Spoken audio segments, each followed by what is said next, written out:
Well, to discuss these issues and more, I'm joined in the studio by our Monday political panel, Labor member for Canberra, Alicia Payne, and making her Capitol Hill debut, Liberal member for Flinders, Zoe McKenzie. Thank you both for joining me today. Look, before we go into some broader issues, I just wanted to ask you on the Respect at Work bill that has been presented to the House today. You both are sitting in the House of Reps. Alicia Payne, I was doing some background research and didn't realise that this comes from an inquiry that was launched in 2018. The report was released in 2020 and now, years later, we're seeing it implemented in full. Are you confident the bill will pass, and how important do you think these changes are? Well, this is an incredibly important bill. This is a reflection of the Albanese Labor government's commitment to implement in full the recommendations of the Jenkins review. And we've both just rushing up from the chamber just now where some amendments were being moved to water down that, which we of course rejected, and we are really keen to see this implemented in full because everyone has a right to be in a workplace where they are free from harassment. And Zoe McKenzie, of course, the former coalition, the former Morrison government, did respond to this report. It wasn't in favour of accepting all 55 recommendations. Where does the coalition stand now on this piece of work? So actually it was in favour of accepting all the recommendations. There were 55 recommendations, 7 of which were left for further consultation before being pursued in a further parliament. So that consultation had taken place up till about February of this year, and then of course, we moved into election mode, and so they remained yet to be legislated, which they now have been. So there were some amendments on the floor of the House today which largely go to implementation ease, things like which is the proper body to investigate some kinds of behaviour. And so there was a discussion about whether that should be the Fair Work Ombudsman or indeed the Human Rights Commission. So I think there's broad support across the Parliament for this change. Great piece of work done in the previous government, great work done, of course, done by Kate Jenkins. So it'll be good to see it pass. So just some technicalities, you're saying that's what they're... Just a disagreement about which body's the right body for investigations, and so otherwise I think it'll go through and be done today. All right, well, that's good news. Now let's move to one of the big issues dominating debate right now, and that is, of course, power prices. So just speaking to Dan Walton from the Australian Workers Union. I was just wondering, Zoe McKenzie, in your time back in your electorate in Flinders, are people talking about power prices? What are your constituents telling you? How worried are they? Definitely. Cost of living across the board is the number one issue. Number two would be access to workers. So in terms of petrol prices, because 82% of the peninsula has no access to public transport, so petrol matters, electricity matters and gas matters. And as we saw in the budget last week, there's a forecast of a 56% increase in electricity prices and 44% in gas. They have a real bottom line effect, particularly in Flinders, which has one of the oldest populations in the country, and so people are on fixed pensions or they've planned for their retirement. They just can't see a 50% increase in electricity bills and absorb it without something else missing out. Well, Alicia Payne, we are expecting the government to put some more details out about a looming market intervention. Dan Walton was saying he anticipates that some sort of price cap will be placed on both gas and coal to help bring down prices. Is that your expectation?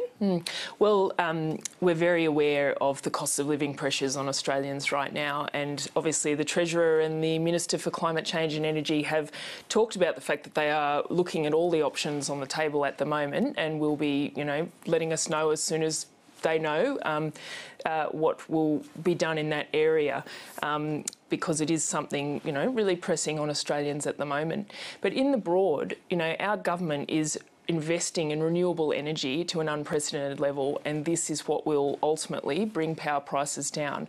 And we are dealing with the uncertainty created by, under the previous government, 20+ energy policies, and they couldn't land one. So that's the context in which we're coming into this, and that broader trajectory into shifting into renewable energy will bring prices down. And we see that in my electorate of Canberra in the ACT, that we actually have lower energy prices than New South Wales because our local government have made that transition to renewable energy.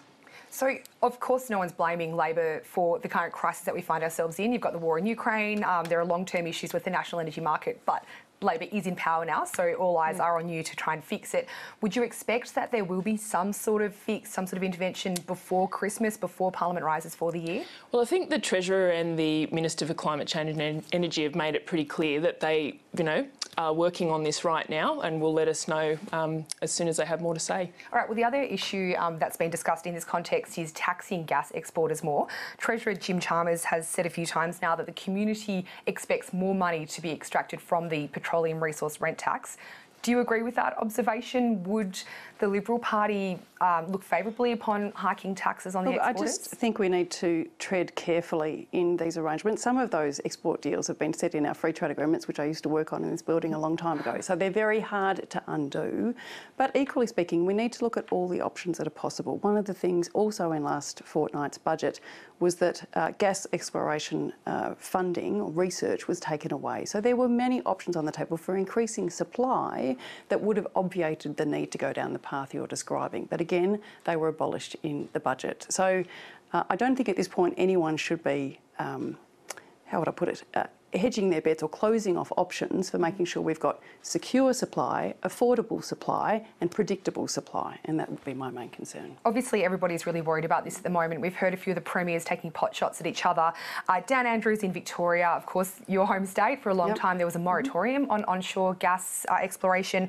That was lifted last year, but like how much of a responsibility do premiers have in this case to help bring on extra supply? Obviously not immediately, it's not going to help right now, but down the track. No, of course premiers have a role to play, and they do in different states. We have different policies in different places. So as I said, we must always look to security and affordability, as well as making sure we make the responsible decisions for the climate on the way through. All right, well, speaking of climate, the COP27 conference has kicked off in Egypt. At the COP26, the predecessor to this, there was a lot of pressure for former Prime Minister Scott Morrison to go along and set Australia's new target. That was done. Labor's updated the target, but why isn't the Prime Minister, Anthony Albanese, heading along? Well, we're going to be really well represented by the Minister Chris Bowen, as well as Ministers Pat Conroy and Jenny McAllister, and our newly appointed Ambassador for Climate Change, Kristen Tilley. So I think we'll be really well represented there, and the Prime Minister is heading off to the G20 as well as to APEC and the East Asia Summit. Season is upon us, yep. He is very busy and he can't be everywhere at once, but I think if there were any question about the priority that our government is placing on climate action, it stands that it was one of the first pieces of legislation was to legislate those ambitious targets and also to sign the UN, sign those targets with the UN even before Parliament sat. And, we have been really hit the ground running in this area and working really hard on it. So to have our minister over there with these good stories to tell about Australia resetting our position as a global citizen on climate action is a very positive thing. And of course there has been, Labor has certainly stamped its authority on this issue since coming to power, but do you think that the new UK Prime Minister Rishi Sunak, US President Joe Biden, they're attending the Egypt conference, do they know, are they aware of what's happened here in federal parliament, or do we need the Prime Minister to be over there to be telling them? Well, Minister Chris Bowen, as well as Pat Conroy and Jenny McAllister and our ambassador, will obviously make that really clear. And as I said, the Prime Minister is, really committed to these issues, but he can't be everywhere at once. So. Yep, that's Zoe McKenzie. Do you accept that? I'm surprised that he's not there, only because climate change has been a significant part of the Prime Minister's narrative for quite some time. And obviously there was a lot of attention on the fact that Prime Minister Morrison changed his arrangements in order to be there and in order to make that net zero commitment at last year's COP26. So I do find it surprising. But can I also say what I found more surprising was that in the budget 2 weeks ago, the National Centre for Coast and Climate, which was scheduled to set up the first higher education entity in my electorate in Flinders, which was going to have marine science and focus on climate change as lived and experienced down at Port Phillip, was abolished. So there's a great centre for fantastic, world-renowned research in this space, abolished in the last budget. So, frankly, I'm a bit confused by the messaging. And what was the justification for that? There wasn't one. It was a saving. All right, and just on the COP27 issue again, given that Prime Minister Albanese has flagged that he'd like Australia to be hosting a future summit, we understand 2026, a few years from now, does the fact that he doesn't attend this one undermine that, or would you expect him to attend? Oh, no, I don't think so. These negotiations are very intense as to who gets to host what when. I'm not sure that it's necessarily whether the Prime Minister turns up or not. As I said before, I think it's more that it's been a significant part of his narrative, and now not to turn up seems strange. Okay, and just finally, before we let you run off to question time, the financial disclosures have come out today, and they've really related to independent MPs. So we don't have the full story of how many dollars people got across all parties, but didn't want to spring it on you, but just so for our audience to know as well, it's basically shown that it has taken millions of dollars have gone to the so-called teal independents to unseat a number of Liberal MPs. Allegra Spender among one of the biggest beneficiaries of Climate 200, the fundraising vehicle.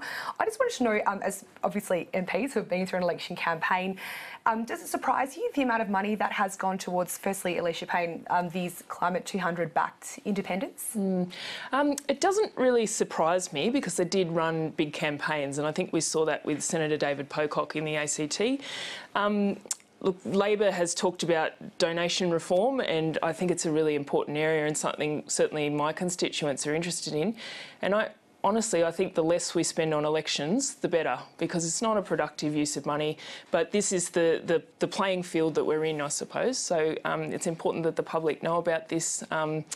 And yeah, I just think the less money that's spent on signage and all these sorts of things, which is also not great for the environment either, the fairer the playing field will be for candidates running in elections. Yeah, I think a lot of people would probably agree with that. I just want to note there's nothing dodgy about this. It's all just transparency in our electoral laws. But again, has the figures sort of surprised you? I think $1.9 million to run Allegra Spender's campaign in Wentworth in Sydney. Is that the kind of sum that you would have expected for such a big campaign? No, that is probably more than I would have expected. I think the total amount for the Climate 200 donations is in the order of about 13 million. Someone mentioned to me as I was walking down the corridor here. That is significant money, and obviously it's really important to be transparent about what that comes with, and also if it comes with some kind of expectation. Obviously we have a number of independent MPs, and we're yet to see how they'll behave as a group and whether they're beholden to any of their funders. I'm not seeing it yet, but we'll wait and see. All right, Zoe McKenzie and Alicia Payne, thank you for your time today.